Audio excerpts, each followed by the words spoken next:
Bonjour les apprentis bricoleurs, les mécaniciens en herbe. Aujourd'hui, c'est un tuto. C'est le tuto du remplacement des plaquettes de frein de la roue arrière de la moto du 7 quarts. La roue arrière use toujours, apparemment, les plaquettes de frein de la roue arrière usent toujours plus vite que le reste. J'ai regardé à l'avant, ça se passe bien, c'est pas usé. La roue du panier, un peu, mais pas tant que la roue de la moto. Donc nous allons remplacer les plaquettes de frein de la roue arrière. Je les ai commandées, je les ai reçues,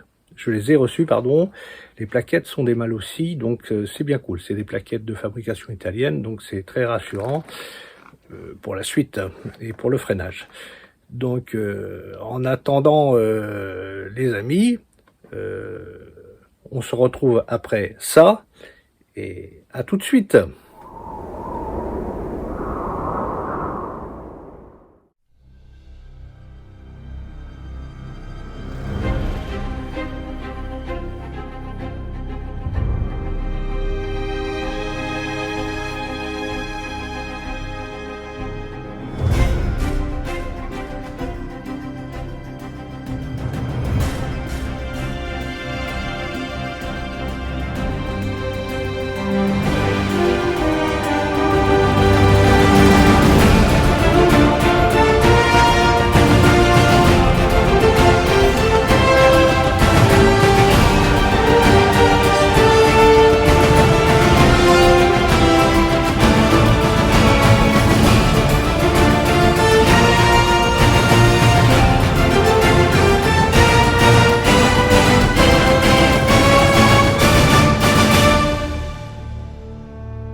Nous nous retrouvons les amis. Donc maintenant c'est la présentation du matériel pour démonter l'étrier, les plaquettes et tout remonter correctement.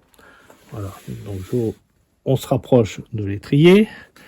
Donc la difficulté tout le temps avec un 7 quarts, c'est l'accessibilité. Hein, vous voyez, là j'ai le panier qui est ici, donc c'est pas très large. Enfin ça, c'est pas grave, on devrait y arriver quand même. Il nous reste un petit peu de largeur entre l'étrier et la moto et le panier. Donc le matériel.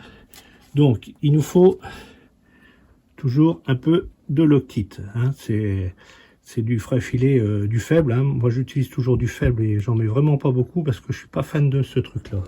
D'ailleurs dans le temps j'utilisais pas ça. Bon maintenant il faut l'utiliser, il paraît c'est mieux. Donc je l'utilise. Après, il nous faut une clé de 5 Allen, une clé de 6, un tournevis assez large. Je vais vous expliquer pourquoi. Normalement, il ne faut pas faire ça. Mais bon, si on ne fait pas ça, c'est très compliqué d'y arriver. Voilà. Une petite plaque métallique pour repousser un peu les pistons.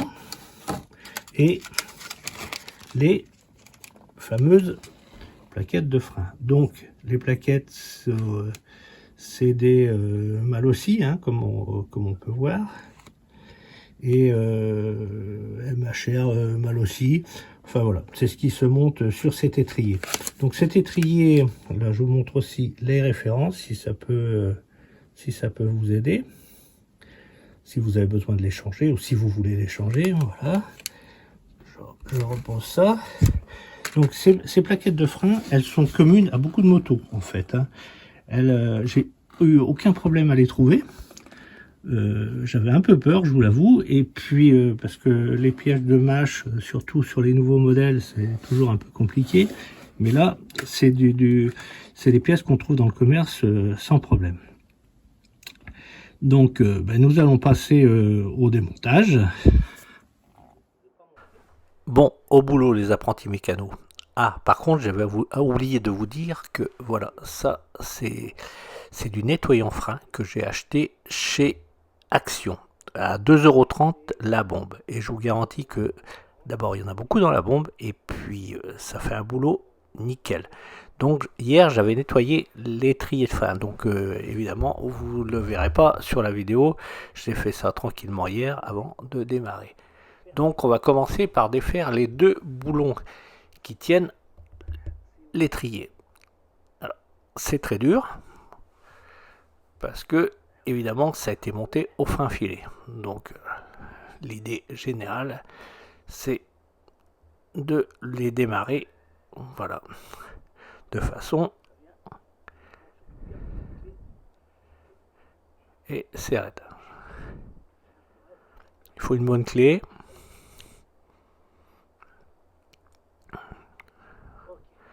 Donc j'arrive à les défaire avec cette longueur de clé. Donc c'est très important puisque pour remonter, j'utiliserai la même clé. Ça sert à rien de prendre de serrer plus fort. Le top c'est la clé dynamométrique, mais j'en ai une, mais je n'ai aucune idée du couple à lequel il faut serrer les boulons. Donc je vais le faire à ma façon Chris, hein, c'est-à-dire à la façon bien souquée avec du frein filet. Alors avant de démonter complètement l'étrier, il faut faire démarrer les deux axes qui tiennent les plaquettes. Donc on a deux axes qui traversent l'étrier et il faut les démarrer avant. Parce qu'un coup que vous avez démonté ou défait l'étrier, c'est très compliqué à faire. Surtout qu'on ne peut pas le mettre dans un étau parce qu'il y a le câble, pas le câble, pardon, la durite de frein qui le retient. D'ailleurs le câble aussi, hein, parce qu'on a un câble. Et voilà, donc l'idée c'est de faire démarrer les deux axes qui tiennent les plaquettes de frein. Donc là on est avec une clé de 5. Donc en fait on n'a que 4 vis. On a les deux vis qui tiennent l'étrier et les deux vis qui tiennent les plaquettes de frein. Donc vous voyez là les deux trous qui sont dans les plaquettes. Voilà, les deux trous sont tenus par les deux petits axes qui sont en haut de l'étrier. Donc on va défaire ça tranquillement. Alors aussi après, avant de tout démonter, il faut écarter les plaquettes, d'où le tournevis. Donc c'est pas bien. Donc je mets une petite plaque de métal pour faire levier et après j'appuie sur la vieille plaquette de frein. De toute façon elle est foutue, donc ça pose aucun problème. De façon à bien faire revenir les pistons dans l'étrier. C'est très important parce que si on le fait là aussi, c'est à faire avant et puis ça serre toujours légèrement et on a besoin un peu de faire manœuvrer un petit peu l'étrier autour du disque. Donc c'est très important aussi de bien faire revenir nos plaquettes tranquillement. Donc du coup je vais continuer. Là on a tout desserré. Voilà. Et là je peux desserrer les deux grosses vis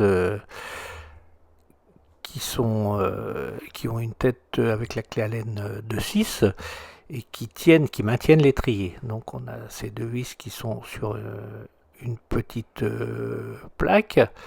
Voilà, et c'est les vis support étrier. Donc voilà, là je vais les dévisser complètement de façon à pouvoir dégager l'étrier.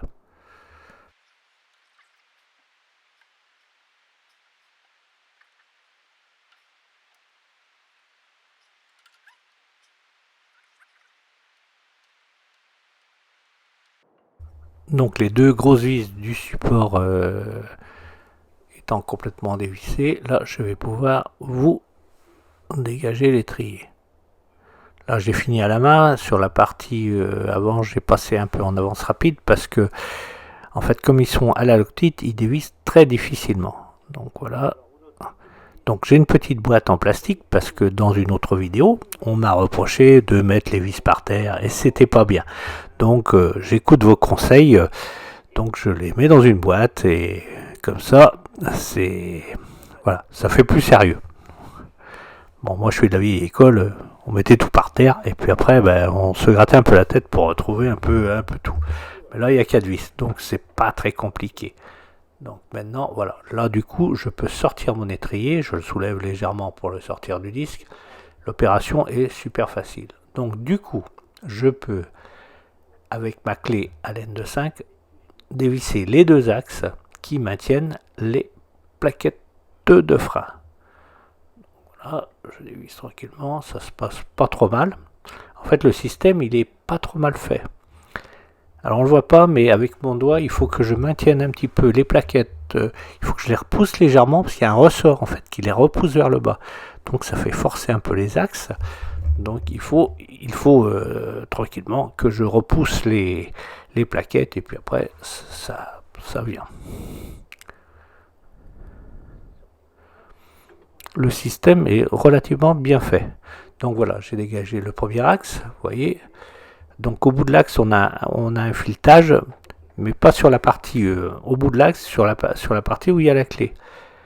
Alors malheureusement, j'avais une deuxième caméra, et ben je sais pas pourquoi, elle n'a pas fonctionné, elle n'a pas démarré. Donc je m'en suis pas rendu compte, et voilà. Donc du coup, je peux voilà, déposer les plaquettes un coup que les axes sont sortis.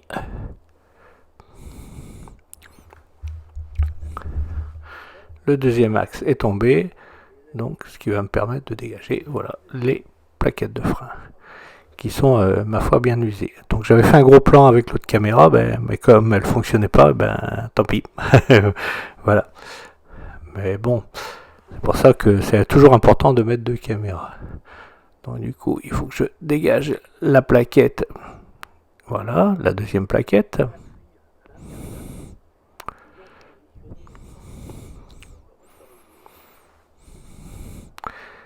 Voilà. Donc on voit qu'elles sont bien usées. Alors on ne le voit pas trop ici. Hein. Je vous mettrai je vais vous mettre une petite photo pour voir un peu l'usure. Mais c'était limite quoi. Bon, il était grand temps. Bon, après on a fait beaucoup de montagnes avec Bernard là, et des grandes descentes sur des kilomètres, des pistes avec des descentes pareilles où on freinait et tout.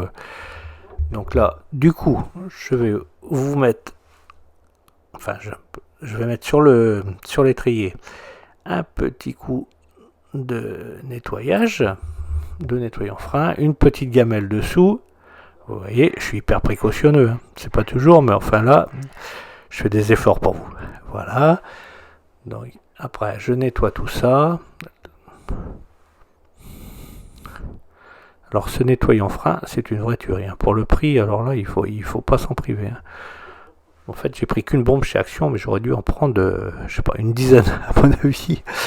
Et ça met tout nickel. Et c'est vraiment fait pour, donc il n'y a aucun risque. Ah oui, il faut surtout éviter, même au niveau des axes et tout, de mettre de la graisse et des choses comme ça. Les étriers de frein, c'est à sec. Hein. Voilà. Donc du coup, là, c'est tout beau, tout propre. Et on va pouvoir procéder à l'opération inverse, c'est-à-dire déballer les plaquettes de frein déjà, de l'emballage. Alors c'est comme je vous ai dit avant, c'est des plaquettes mal aussi. Donc moi ça me rassure, je suis super content. Hein, voilà. Je connais cette marque depuis longtemps, pour avoir eu quelques motos italiennes, et qui freinaient très bien. Hein, vous voyez, voilà. J'ai eu aussi des motos américaines qui freinaient très mal.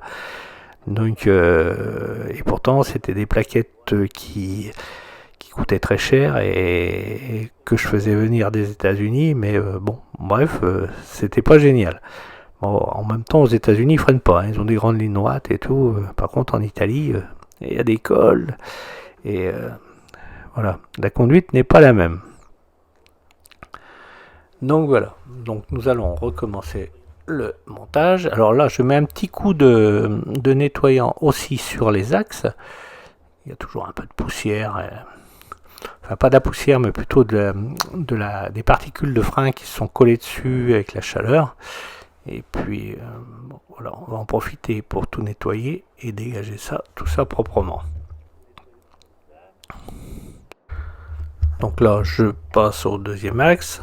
Toujours la même méthode, hein, un petit coup de nettoyant frein, un coup de chiffon, parce que en fait, bon, la moto n'est pas vieille, hein, elle a un peu plus d'un an, donc c'est pas trop accroché. Et puis c'est une moto, c'est pas comme une voiture. Donc d'abord, je commence à mettre ma première plaquette et à approcher mes deux axes. Voilà, je glisse ma plaquette dedans et mes axes sont passés. Après, il faut que je passe ma deuxième plaquette. Donc en fait, l'astuce sur ce système-là, c'est de remettre... Alors il y a un petit ressort qui repousse la plaquette pour qu'elle s'éjecte. Donc il faut la maintenir avec le doigt. Donc la première plaquette est mise. Hein. Donc là, je mets la deuxième plaquette. Vous voyez, je tiens... Je la repousse pour qu'elle ressorte. Et il faut que je repousse mes axes. Mais mes axes, en fait, il faut que je les visse. Parce que, en fait, sur la tête de l'axe, on a une partie filetée où j'ai mon doigt, là, voilà, et le filetage est à ce niveau-là. Et il vient, quand on visse, voilà, ça vient s'encastrer dans la deuxième plaquette. Alors, c'est assez simple, hein, il faut pas avoir peur, hein, de toute façon, on le sent, hein,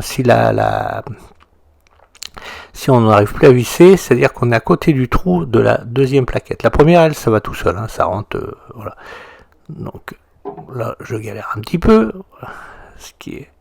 Donc là, je suis obligé de jeter un petit coup d'œil quand même pour voir si tout va bien, et de façon à, voilà, à faire prendre ma deuxième vis, et voilà, c'est passé.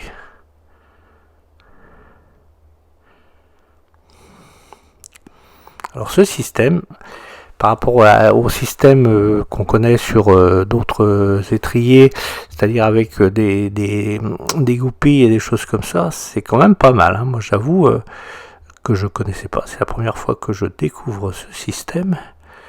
Et ben cet étrier, je sais pas qui c'est qui l'a inventé, si c'est les Chinois, les Italiens ou les Espagnols, mais en tous les cas, c'est bien foutu. C'est qualitatif déjà, on voit que c'est de la bonne qualité. Et voilà. Donc là, mes deux plaquettes sont mises correctement. Donc là, il faut que je serre. Je redonnerai un petit coup de serrage au final sur les deux axes. Alors là, on monte, c'était monté sans loctite, donc je remonte sans loctite. De toute façon, ça ne peut pas s'échapper, hein, c'est pas possible. Là, je serre quand même bien,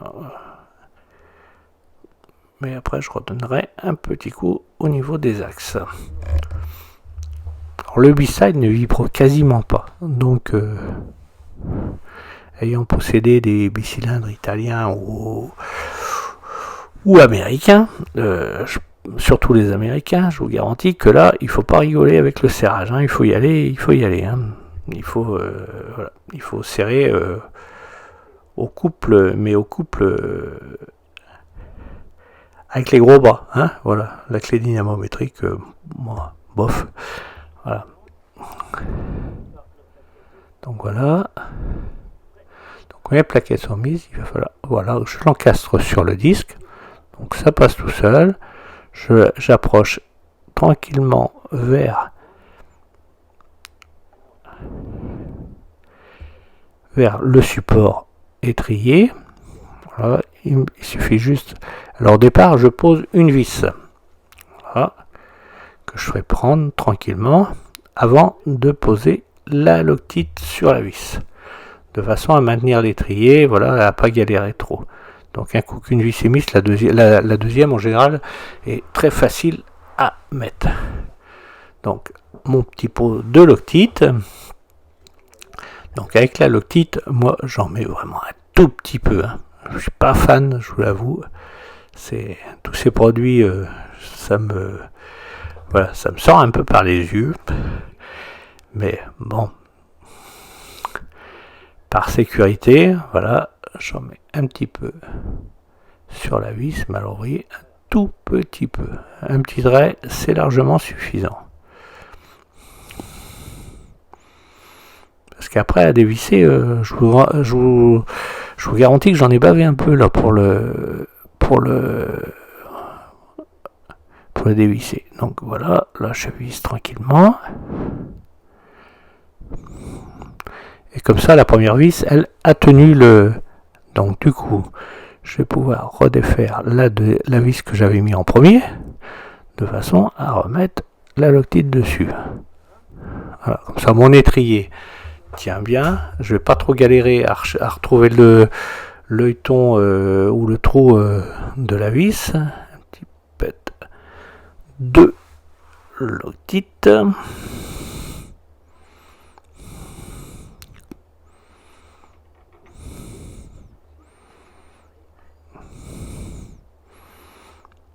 Et voilà, bon, il suffit de le manœuvrer un petit peu. Bon, ça c'est vraiment une opération super facile. Vous voyez que en fait c'est pas très difficile. Après il faut prendre des précautions, quoi. Il faut faire ça tranquillement, il faut pas répondre au téléphone en même temps, il faut une petite succession d'opérations tranquilles, mais c'est à la portée de tout le monde.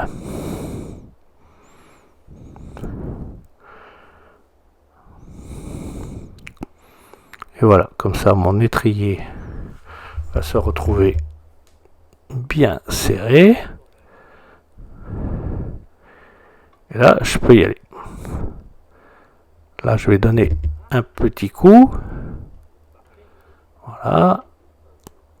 Et un gros coup. Et là, j'y vais. Franco, hein. J'y vais franco.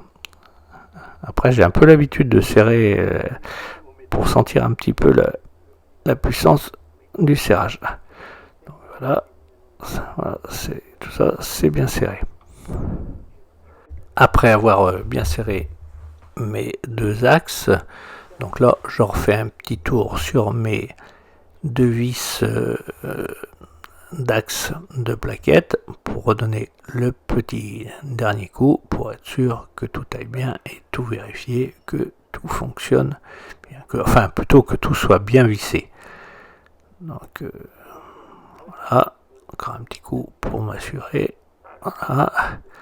Il faut toujours repasser un petit coup qui va bien. Voilà. Et là, je vous garantis que ça ne bougera pas. Donc maintenant, on va procéder aux essais. Il ne me reste plus qu'à monter sur la moto. Et voilà. Pour couper légèrement. Hop, pour faire revenir. Au départ, c'est tout mou, hein, c'est normal. Voilà.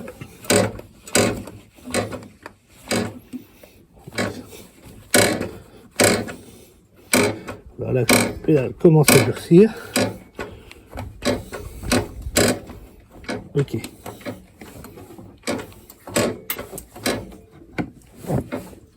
Voilà. Donc là, la moto est libre.